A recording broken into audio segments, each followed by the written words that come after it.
Welcome to math की यात्रा online में सभी दोस्तों का स्वागत है।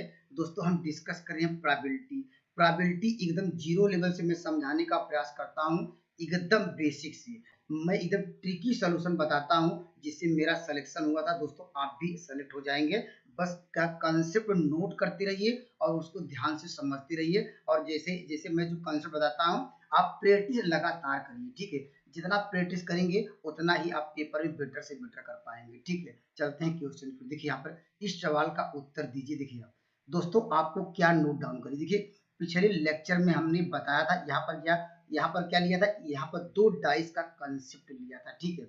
और दोस्तों यहाँ पर आप इस बार क्या है, तीन डाइस का मैं कंसेप्ट समझाने का प्रयास करता हूँ। देखिए तीन डाइस का थ्रो किए गए हैं, आपको प्रोबेबिलिटी ज्ञात करनी है जिसका सम क्या हो 15 है, ठीक है। जिसका योगफल क्या है 15 है, ठीक है। पहले तो आप प्रोबेबिलिटी की डिफिनीशन पता होगा, प्रोबेबिलिटी निकालनी है तो प्रोबेबिलिटी पीएस बराबर फार्मूला तो याद ही होगा सबको, जानते हैं। यहाँ पर क्या लिखते थे एन ई क्या है यहाँ पर फेवरेबल केसेस, एन एस क्या है टोटल नंबर ऑफ केसेस, ठीक है। एन एस निकालने का सबसे आसान तरीका क्या है, एन एस तो सब लोग निकाल लेंगे। एन एस कैसे निकालते थे, टोटल नंबर ऑफ केसेस। देखिए एन एस निकालने का तरीका क्या है, देखिए डाइस एक मान लीजिए एक डाइस में कितने नंबर होते हैं, देखिए एक दो, यहाँ पर तीन, यहाँ पर चार, यहाँ पर क्या है पांच, यहाँ पर छह। ये डाइस में क्या छह नंबर होते हैं। और देखिए यहाँ पर इसी लिखेंगे 6, लेकिन डाइस कितने थ्रो किए गए, तीन। जितने थ्रो किए जाते हैं उसके उतने पावर किए जाते हैं। देखिए हमने 6 का क्यूब कर दिया, ठीक है। ये आपको एन एस का माना गया, ठीक है। एन ई निकालना, एन ई में दिक्कत होती है, इसके लिए मैं शॉर्टकट और लॉन्ग कट दोनों बताऊंगा। पहले मैं जनरल मेथड के डिस्कस करता हूँ, ठीक है।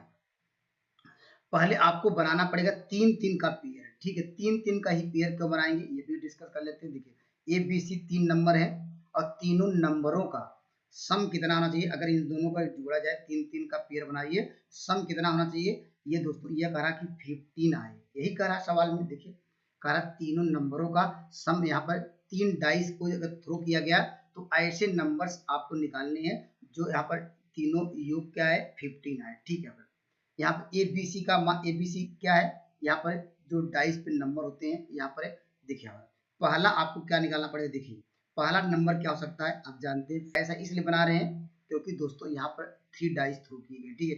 पिछले हमने सवाल लेक्चर में वहां पर दो दो का जोड़ा बना था क्योंकि 2 डाइस थ्रो किए गए थे, वहां सम कुछ दूसरा चाहिए था, यहाँ सम आपको दिया गया 15 चाहिए। देखिए 5 5 10 बनते 15, इसका देखिए 1 मिलेगा, ठीक है। अगला क्या मिल सकता है, देखिए जिसका सम 15 आए, ए का मान हम मान लेते हैं क्या 6 और बी का भी मान लेते हैं 6 और अगला मान क्या लेते हैं यहाँ पर 6 के 6 6 दूनी 12 और 12 3 15। देखिए इसको भी जोड़ेंगे क्या आएगा, यहाँ पर क्या मिलेगा, ये मिलेगा 15। देखिए 6 के 6 6 दूनी 12 3 15, ठीक है। अब आप जानते हैं कितने प्रकार से बनेंगे। देखिए तीन नंबर है, इसको लिखेंगे 3 फैक्टोरियल, ठीक है। और लेकिन दो नंबर देखिए 6 6 रिपीट है, इसे लिखते हैं 2 फैक्टोरियल, ठीक है। एक इसको सॉल्व किया जाए, 3 फैक्टोरियल का मान जानते हैं, 3 इंटू लिखेंगे 2 फैक्टोरियल, 2 फैक्टोरियल नीचे से कट जाएगा, तो इसे तीन प्रकार से ये हम लोग इसको अरेंजमेंट कर सकते हैं क्योंकि 6 3 6 ये जानते हैं 6 को आगे पीछे ला सकते हैं, 3 को आगे पीछे लाया जा सकता है, इस प्रकार तीन प्रकार से ला सकते हैं, ठीक है। और दोस्तों यहाँ पर अगर लिखना चाहते हैं 5, यहाँ पर 3 फैक्टोरियल 5 3 फैक्टोरियल पहले में लिखते हैं, लेकिन दोस्तों 3 3 कट जाता है 1 ही आता है, 1 ही प्रकार के आएंगे। और अगला एक क्या बनेगा और बना लीजिए। और देखिए यहाँ पर क्या सम आपको मिल सकता है, देखिए यहाँ पर लिया जाए 5, यहाँ पर 5 और 6, यहाँ पर 6 और 5 क्या होगा 11 11 और यहाँ पर 4, ठीक है। यहाँ पर 11 4, इसको दोस्त कितने प्रकार से ले सकते हैं, देखिए यहाँ पर 6 4 10 15 मिल गया। अब जानते हैं तीन प्रकार के, इसे लिखेंगे 3 फैक्टोरियल अपान कुछ की करेंगे क्योंकि तीनों डिफरेंट है, तो 1 1 फैक्टोरियल लिखेंगे तो कोई चेंजिंग नहीं है। लिखना चाहते 1 फैक्टोरियल 1 फैक्टोरियल 1 फैक्टोरियल, क्योंकि सब अलग अलग है। यहाँ भी कर सकते थे लेकिन यहाँ पर 2 कॉमन था इसलिए 2 फैक्टोरियल थे, अर्थात 3 फैक्टोरियल का मान क्या होगा 6 आएगा। अब देखिए ये हमने क्या टोटल नंबर आप कैसे निकाल लिया, जिसे एन एस बराबर हम लोग एन ई बराबर कितने केस बन जाएंगे। देखिए एक इधर 3 इधर, यहाँ पर 6 3 9 10 आया 10, इतना करना पड़ेगा, ठीक है। अब बात करेंगे अब आंसर कैसे निकालेंगे। अब यहाँ पर प्रोबेबिलिटी का कॉन्सेप्ट आप जानते हैं, प्रोबेबिलिटी का कॉन्सेप्ट ये है कि यहाँ पर देखिए मैं ऊपर लिखता हूँ, देखिए पी एस बराबर क्या होता है, इसमें मान रख दीजिए, ठीक है, यहाँ पर इसमें मान रख दीजिए। देखिए एन ई का मान 10 निकाले हैं, ठीक है, यहाँ पर 10 रखेंगे, और यहाँ पर एन एस का मान क्या है, यहाँ पर क्या निकाले हैं, 6 का क्यूब जानते हैं 216। अब इसको हम किसे कटा सकते हैं, 2 से कटा दीजिए, ये 5 आ जाएगा, और नीचे कितना आ जाएगा, 108 आ जाएगा। तो कौन सा आंसर मिले, क्या ऑप्शन नंबर सी इस सवाल का राइट आंसर होगा, ठीक है। ये तो मैं जनरल मेथड की बात किया, आप अगर नहीं जानते तो इस प्रोसेस से आपको समझना पड़ेगा। और दोस्तों इसके लिए कोई मेथड नहीं है, और लगातार सवाल आपको देखने को मिलते हैं। देखिए अगर दोस्तों अगर देखिए अगर ये सब अगर क्रॉस करना चाहते हैं, ये सब आपको ये बार बार यहाँ पर ये हमेशा डाउट रहता है कि कोई अंक तो और नहीं है जिसका योग 15 आए, तो उसमें हमें डाउट रहता है, ठीक है। लेकिन दोस्तों अगर ये फार्मूला आपको याद रखते हैं, कौन सा फार्मूला, देखिए आप याद रखिएगा, 20 माइनस क्या यहाँ पर आर, ठीक है, 20 माइनस आर, 19 माइनस आर, अगर बाई 2 ये याद रखते हैं, ठीक है, बाई 2 यार एक इसका मान निकालने के लिए एन ई निकालने में ही दिक्कत आती है, एन ई बराबर अगर यह याद रखते हैं, ठीक है, तो दोस्तों आपका आंसर विद इन 5 सेकंड में आ जाएगा। इतना सब क्रॉस लिखने की जरूरत नहीं। देखिए क्यों, देखिए आर का मान क्या है, आर वास्तव में यहाँ पर आर बराबर क्या दिया गया, ये जो सम दिया है ये आर का मान है, आर बराबर क्या यहाँ पर 15, ठीक है, आर बराबर 15 अगर यहाँ पर रखेंगे 15, देखिए 20 में से यहाँ पर क्या करेंगे, जो सम की बात करता है, ठीक है, यहाँ पर 20 में से क्या घटाएंगे, 15 घटाएंगे तो 5 आएगा, ठीक है। यहाँ पर क्या, यहाँ भी रखेंगे आर का मान क्या 15, तो 19 में से क्या है, अब 15 घटाएंगे 4 आएगा, 4 में दोस्तों क्या किसी डिवाइड करेंगे, 2 फार्मूले में होता है, देखिए 10 आ गया, देखिए डायरेक्टली आप आंसर पर पहुंच जाएंगे। ये सब याद नहीं करना होगा, जब ये आपको याद है, ठीक है। और ये किसके लिए फार्मूला है, ये भी नोट डाउन करिए, आर की वैल्यू क्या क्या हो सकती है।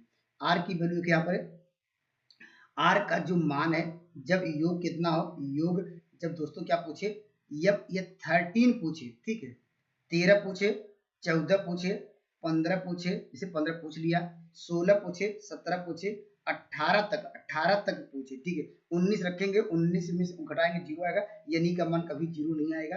दोस्तों ये याद रखिएगा, 13 से जब 18 तक का योग पूछे, ठीक है, तो दोस्तों एन ई बराबर इस रिजल्ट को याद रखेंगे तो दोस्तों आप कम समय में बेहतरीन तरीके से आंसर दे पाएंगे। या मैं एक सवाल डिस्कस करता हूं तो ज्यादा अच्छा कंसेप्ट क्लियर होगा। देखिए चलिए मैं एक बेहतरीन सवाल लेता हूं, ठीक है, और नहीं जो जो लॉन्ग प्रोसेस है वह आप तो कर ही पाएंगे। देखिए देखिए जैसे इस सवाल का उत्तर देना है, ठीक है, आपको क्या चाहिए, आपको चाहिए प्रोबेबिलिटी निकालना, पी एस निकालना।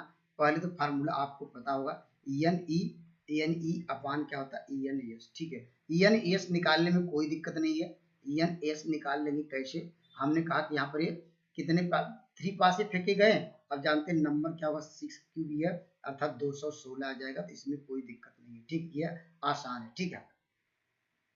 अब दोस्तों अब क्या करेंगे, एन ई निकालने में प्रॉब्लम है, एन ई के लिए हमने कंसेप्ट आपको क्या बताया, हमने आपको बताया दोस्तों यहाँ पर एन ई निकालने का बेस्ट कंसेप्ट ये बताया कि याद रखिएगा यहाँ पर 20 माइनस क्या याद रखिएगा आर, और दोस्तों क्या लिखा है 19 माइनस क्या आर, यहाँ पर अगर बाई 2 याद रखते हैं, ठीक है, और हमने कहा कि आर की वैल्यू कहाँ से लाई करेगी, अगर 13 का जिसका योग 13 हो या 13 से बड़ा हो, और दोस्तों क्या है यहाँ पर किससे, यहाँ पर 18 से क्या कितने 18 तक हो, 18 से छोटा हो या 18 तक हो, ठीक है, इस रिजल्ट को याद रखेंगे। देखिए अब देखिए यानी इन्हें कितना आसान लगेगा निकालने में। देखिए देखिए अब आर का मान क्या, देखिए यहाँ पर 17 है, देखिए यहाँ पर 13 18 के बीच 17 आता है, तो यहाँ पर डायरेक्टली 17 रखिए, 20 में से 17 घटाइए आएगा 3, ठीक है, पर अब 20 में से या 19 में से 17 घटाएंगे, दोनों जगह रखेंगे तो क्या करेंगे, आप जानते हैं 2 आएगा, तो यहाँ पर बाई 2 करेंगे, ठीक है,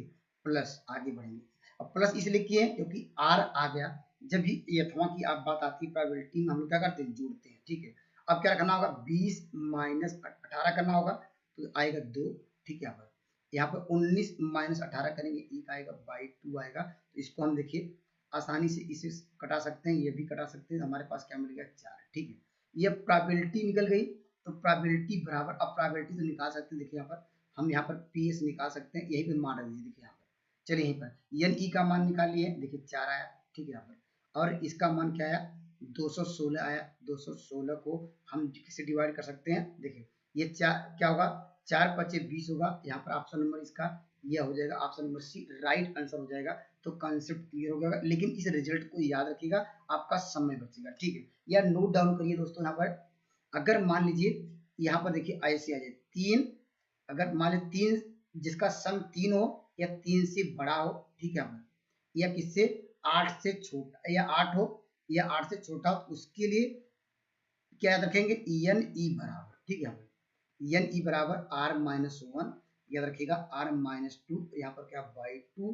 तो दोस्तों इतना याद रखेंगे, इससे बाहर आपको पेपर में देखने को नहीं मिलता है। हमेशा पूछता है जब 3 डाइस थ्रो किए जाए तो उसका योग 13 14 15 16 17 18 9 तक आता है, और 3 4 5 6 7 8 आया है। तो दोस्तों ये दोनों फार्मूला याद रखेंगे और निश्चित रूप से आप इसके बाहर क्वेश्चन नहीं देखने को मिलेगा और कम समय में कर पाएंगे। नहीं तो मैं लॉन्ग प्रोसेस जो जनरल मेथड बताया उससे भी, उस प्रोसेस से आपको हर एक क्वेश्चन को करना पड़ेगा, ठीक है। अगर मेरे कॉन्सेप्ट अच्छे लग रहे हैं, मेरे चैनल से जुड़ सकते हैं। Thank you for watching math की यात्रा ऑनलाइन। नेक्स्ट वीडियो में अगले पार्ट के से हम लोग रूबरू होंगे। तब तक के लिए जय हिंद।